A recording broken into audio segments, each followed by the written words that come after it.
मैंने आपको पढ़ाया था शब्द की परिभाषा, पद की परिभाषा, शब्द और पद में अंतर। तो आज आपकी जो क्लास है वो पदबंध, यानी 2 मार्क्स का आपकी परीक्षा में आता है। मैंने आपको बताया था कभी पूछ लिया जाता है शब्द और पद में क्या अंतर है, कभी पूछ लेते हैं पद किसे कहते हैं, उदाहरण देकर समझाइए। और कभी प्रश्न बन जाता है पदबंध किसे कहते हैं, और कभी प्रश्न बन जाता है पद और पदबंध में क्या अंतर होता है। ऐसे प्रश्न आपको 2 प्रश्न आएंगे आपकी परीक्षा में जो 4 मार्क्स के होते हैं। तो आप इसको करिए। पदबंध की परिभाषा, पद किसे कहते हैं? पद वाक्य से अलग रहने पर शब्द और वाक्य में प्रयुक्त हो जाने पर शब्द पद कहलाते हैं। यानी जब कोई शब्द वाक्य में रहता है तो वह पद कहलाता है, और जब वाक्य से रहित होता है यानी वाक्य से अलग होता है तो वह क्या कहलाता है? शब्द कहलाता है। दूसरे शब्दों में यदि कहें वाक्य में प्रयुक्त शब्द पद कहलाता है। पदबंध, जब 2 या 2 से अधिक पद नियत क्रम और निश्चित अर्थ में, क्या बोले, नियत क्रम यानी सीरियल में, और निश्चित अर्थ यानी कोई डेफिनिट मीनिंग देते हैं, किसी पद का कार्य करते हैं तो उन्हें पदबंध कहते हैं। यानी जब 1 से अधिक, जब 2 या 2 से अधिक पद एक साथ मिलकर कार्य करते हैं तो पदबंध कहलाता है। दूसरे शब्दों में कहें तो कई पदों के योग से बने वाक्यांशों को जो एक ही पद का काम करता है पदबंध कहते हैं। जैसे सबसे तेज दौड़ने वाला छात्र जीत गया। दूसरा, यह लड़की अत्यंत सुशील और परिश्रमी है। तीसरा है नदी बहती चली जा रही है। चौथा है नदी कल कल करती हुई बह रही थी। तो उपर्युक्त वाक्यों में काला छपे शब्द यानी जो शब्द हैं पदबंध हैं। कैसे? पहला वाक्य के सबसे तेज दौड़ना, देखिए पहला वाक्य, सबसे तेज दौड़ने वाला छात्र जीत गया। आपको दिखाई दिया सबसे तेज दौड़ने वाला छात्र क्या कर रहा है? इसमें कितने पद हैं? सबसे 1 नंबर पद, तेज नंबर 2 पद, दौड़ने 3, वाला 4, छात्र 5, यानी इसमें 5 पद हैं जो किसका कार्य कर रहे हैं?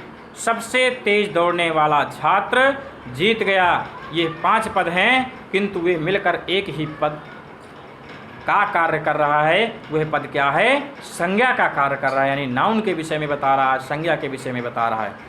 दूसरे वाक्य अत्यंत सुशील और परिश्रमी में भी 4 पद हैं किंतु वे मिलकर एक ही पद अर्थात विशेषण का कार्य कर रहा है। अत्यंत सुशील और परिश्रमी, देख लीजिए, यह लड़की अत्यंत सुशील और परिश्रमी है। किसके बारे में बताया जा रहा है? लड़की के बारे में। लड़की क्या है? अत्यंत सुशील और परिश्रमी है। यानी जब किसी की विशेषता बताई जाती है और जो विशेषता बताने वाले कार्य करते हैं वो क्या कहलाते हैं? विशेषण कहलाते हैं। विशेषण का मतलब ही होता है किसी की क्वालिटी का बखान करना, किसी के गुणों की विशेषता बताना। तो यहाँ पर जो लड़की है उस लड़की की विशेषता बताई जा रही है कि वो लड़की कैसी है? अत्यंत सुशील और परिश्रमी है। नंबर 3 है नदी बहती चली जा रही है। तो नंबर 3 का आप देखिए कि विशेषण का कार्य कर रहे हैं। तीसरे वाक्य में बहती चली जा रही में 5 पद हैं। बहती 1, चली 2, जा रही 5 पद हैं किंतु वे मिलकर एक ही अर्थात क्रिया का काम कर रहे हैं। यानी नदी बहती चली जा रही है, बहती चली जा रही है क्रिया है। कहाँ से शुरू होती? बहना क्रिया है, चली जा रही है तो क्रिया के विशेषता में बताना जा रहा है कि नदी बहती चली जा रही है। कौन बह रहा है? नदी। यहाँ पर संज्ञा क्या है? नदी है। नदी क्या कार्य कर रही है? जब किसी के कार्य के बारे में बताया जाता है तो वह क्रिया कहलाती है, और यहाँ पर क्रिया क्या है? बहती चली जा रही है। नंबर 4 है नदी कल कल करती हुई बह रही थी। तो यहाँ पर नदी, अभी नंबर 3 में आपने देखा कि नंबर 3 में नदी क्या कर रही है? बहने का कार्य कर रही है। लेकिन अब उसकी एक क्वालिटी और बताई जाने लगी है कि नदी कैसे बहने का कार्य कर रही है? कल कल करती हुई, यानी आवाज़ करती हुई बहती हुई नदी बह रही है। तो जब किसी के क्रिया की विशेषता बताई जाने लगती है तो वहाँ पर वो क्रिया विशेषण का कार्य करने लगता है। तो नदी क्या है? संज्ञा है, लेकिन कल कल करती हुई जो बह रही है वो क्या काम करती है? क्रिया विशेषण का कार्य कर रही, यानी उसमें पद जरूर हैं लेकिन वो पद हैं कल कल करती हुई 3 पद हैं किंतु वे मिलकर एक पद अर्थात क्रिया विशेषण का काम कर रहे हैं। तो यहाँ पर क्या है? ये क्रिया विशेषण का कार्य बताया जा रहा है, यानी क्रिया विशेषण पद है। तो आप देख रहे हैं कि कई पद जब मिल जाते हैं तो एक पदबंध का काम करने लगता है, तो उसे हम पदबंध कहते हैं, जिसे जहाँ पर कई पदों का मिलन हो जाता है, कई पदों के मिलन को हम क्या कहते हैं, पदबंध कहते हैं। इस प्रकार रचना की दृष्टि से पदबंध में इस प्रकार रचना की दृष्टि से देखा जाए तो 3 बातें अवश्य हैं। एक तो यह कि इसमें एक से अधिक पद होते हैं, यानी पदबंध में देखा जाए तो एक से अधिक पद होते हैं। दूसरे, ये पद इस तरह से समृद्ध होते हैं कि उनमें से कोई एक इकाई बन जाती है। तीसरे, पदबंध किसी वाक्य का अंश होता है, यानी वाक्य नहीं कह सकते हैं पदबंध को, लेकिन हम उसका एक पार्ट जरूर कह सकते हैं। तो इसे अंग्रेजी में इसे फ्रेज कहते हैं। इसका मुख्य कार्य वाक्य को स्पष्ट, सार्थक और प्रभावकारी बनाना है। शब्द लाघव के लिए भी इसका उपयोग किया जाता है।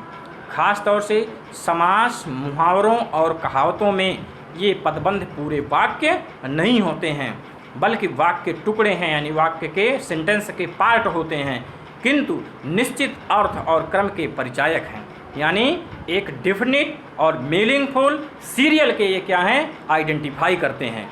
हिंदी व्याकरण में इन पद पर अभी स्वतंत्र अध्ययन नहीं हुआ है। पदबंध के भेद यानी काइंड्स ऑफ पदबंध, पदबंध कितने प्रकार के होते हैं, तो मुख्य पद के आधार पर यदि देखा जाए तो पदबंध के 5 प्रकार होते हैं। नंबर 1 है संज्ञा पदबंध, नंबर 2 है विशेषण पदबंध, नंबर 3 है सर्वनाम पदबंध, नंबर 4 है क्रिया पदबंध और नंबर 5 है अव्यय पदबंध।